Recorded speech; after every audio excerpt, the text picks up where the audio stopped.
Hello दोस्तों।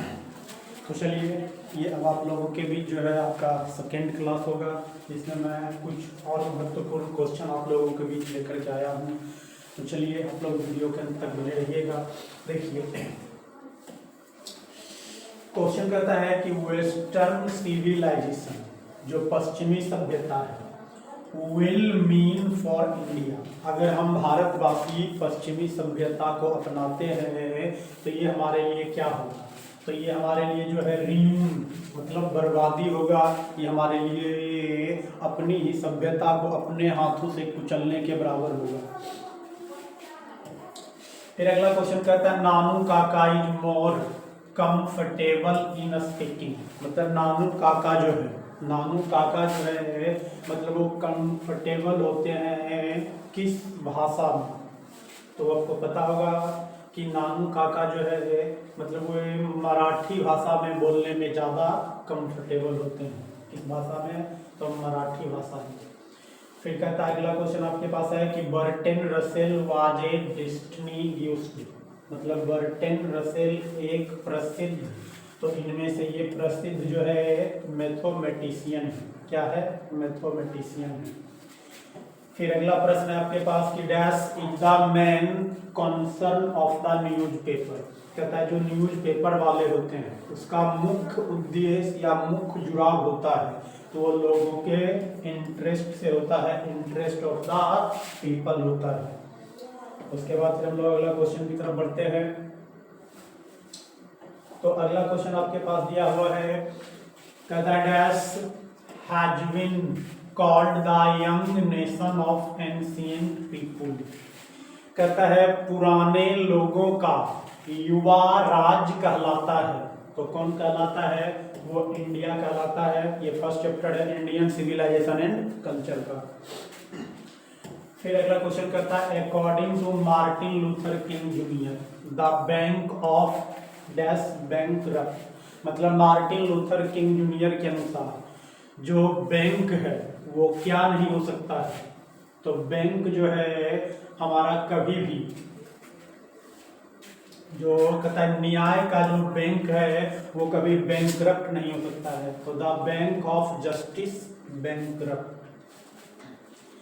फिर अगला क्वेश्चन हम आते हैं तो कहता है German grill is a well known dash writer, तो जर्मन ग्रील जो है एक जाने माने फेमिनिस्ट राइटर है, स्त्रीवादी या नारीवादी लेखिका है।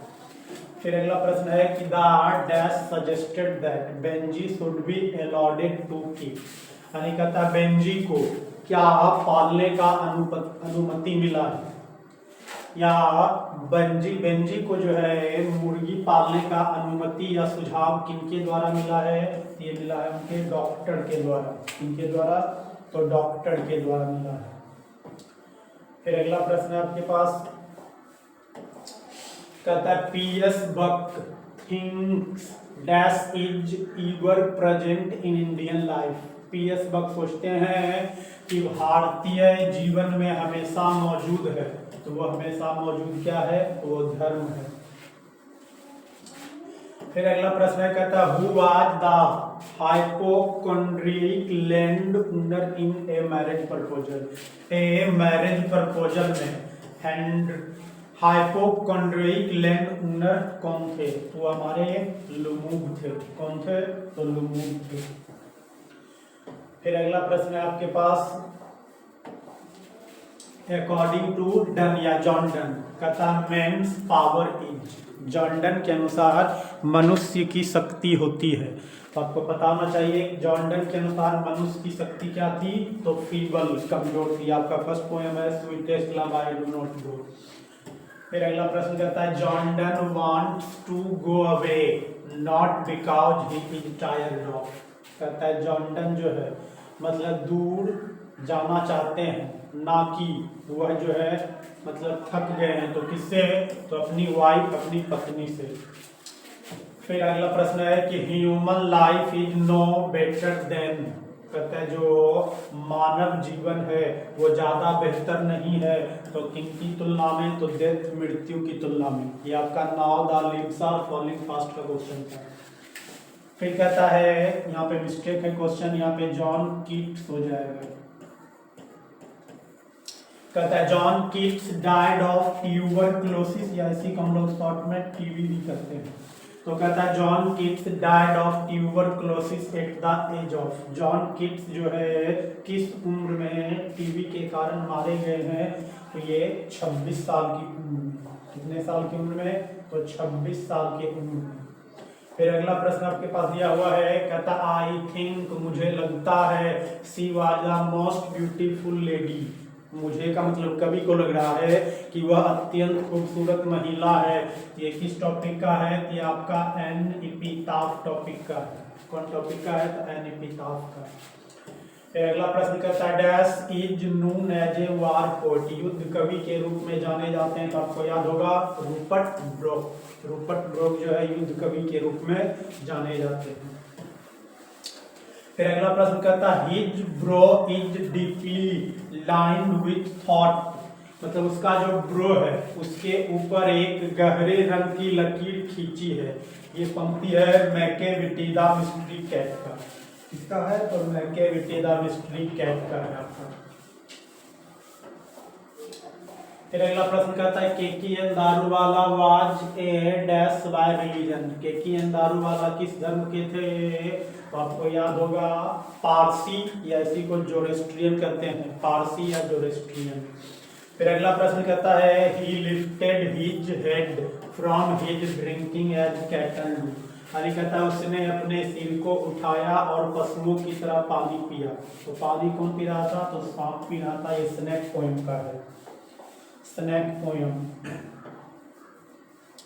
फिर अगला प्रश्न आपके पास आता है, कहता स्नैक्स वेर सीन एमोंग, कहता सांप किसके बीच में देखा गया था? My grand mother house poem में। तो मैं आपको पढ़ाया था किताबों के बीच, बुक्स के बीच।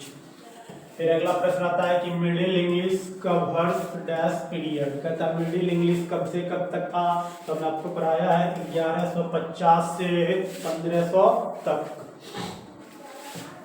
कहता who wrote a passage to India, a passage to India किसने लिखा है? तो E.M. फॉरेस्टर ने लिखा है। किसने लिखा है? तो E.M. फॉरेस्टर ने।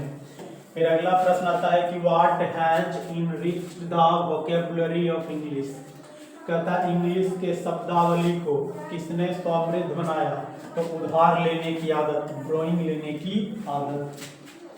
फिर आपके पास अगला प्रश्न आता है,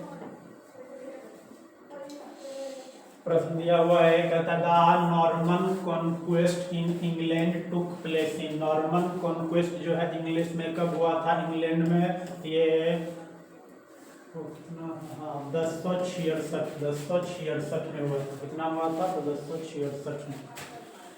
फिर अगला प्रश्न कहता है which language is a link language between north and south, north and south को जोड़ने वाली भाषा है जो हमारी इंग्लिश भाषा है। फिर कहता है the romantic revival is often associated with, romantic revival से कौन जुड़ा हुआ है? ये हमारे विलियम वर्ड्सवर्थ जुड़े हुए हैं। कौन जुड़े हुए हैं? तो विलियम वर्ड्सवर्थ जुड़े हुए हैं। फिर आपके पास अगला प्रश्न है, कहता who wrote the Canterbury Tales, तो आपको पता होगा कैंटरबरी टेल्स लिखा है चौसर ने, जेफरी चौसर इसका पूरा नाम है। फिर अगला प्रश्न कहता है the old English period is characterised, कहता ओल्ड इंग्लिश पीरियड जो है इसकी विशेषताएं हैं, इसकी विशेषताएं हमारे इन्फ्लेक्शन है, विभक्तियां हैं। फिर देखिए आपके पास अगला प्रश्न आ गया है, ये तो शायद कल भी बताए थे कि जो ड्रामा शब्द है वो कहाँ से आया है, तो हमने आपको बताया है कल भी कि ये ग्रीक शब्द से आया हुआ है। फिर अगला प्रश्न करता है we can distinguish use dialects in old English, कहता ओल्ड इंग्लिश में कितने डायलेक्ट हैं? तो हमने आपको पढ़ाया था कि ओल्ड इंग्लिश में 4 और मिडिल इंग्लिश में कितने होते हैं? तो वो 5 होते हैं। यहाँ तो ओल्ड इंग्लिश पूछ रहा है तो हम लोग 4 बोलेंगे। कहता है डॉर्थी एल सेयर्स इज ए या एन, तो ये एक इसिसिएस्ट है, निबंधकार है, इसिसिएस्ट निबंधकार। फिर अगला प्रश्न कहता है Benji parents had rented there land, Benji के पिता ने अपनी जमीन रेंट पे लिया हुआ था। किससे? तो सेंडर्स नामक व्यक्ति से। किससे? तो सेंडर्स नामक व्यक्ति से। फिर अगला प्रश्न कहता है who wrote the novels untouchable and coolie. कहता है अनटचेबल एंड कूली जो है किसने लिखा है? जो कि नॉवेल है, उपन्यास है, इसको लिखा है मुल्क राज आनंद ने, जिसको शॉर्ट में MR आनंद भी कहते हैं। फिर अगला प्रश्न कहता है सीगा Noah is a dash short story writer. तो सीगा नोया एक जापानीज शॉर्ट स्टोरी राइटर है। फिर अगला प्रश्न है कि whispering neighbours left and right is from. ये पंक्ति लिया है now the leaves are falling fast से। चलिए फिर हम लोग अगला प्रश्न आते हैं। तो इसमें कह रहा है I think I did not hit him is from.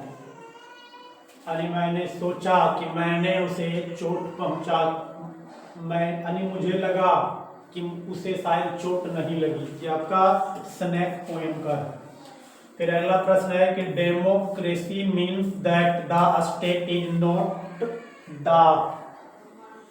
तो इसमें देखिए दो खाली स्थान है, तो दा के बाद पहला में मास्टर भराएगा, फिर दूसरा में servant भराएगा।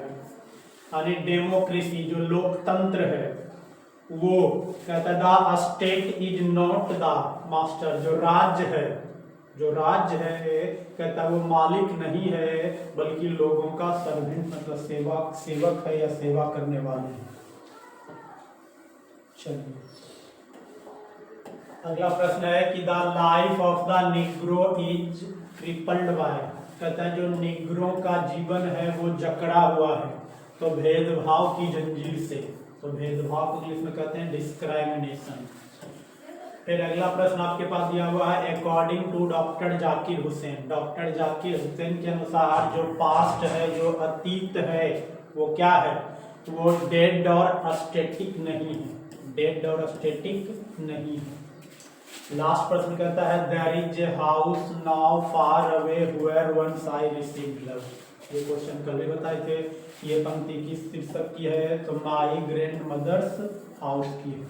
My grand mother's house की है। तो चलिए आज भी मैंने आपके बीच कुछ महत्वपूर्ण प्रश्न को रखा है, तो आप लोग जो है इस वीडियो को अच्छे से देखिए।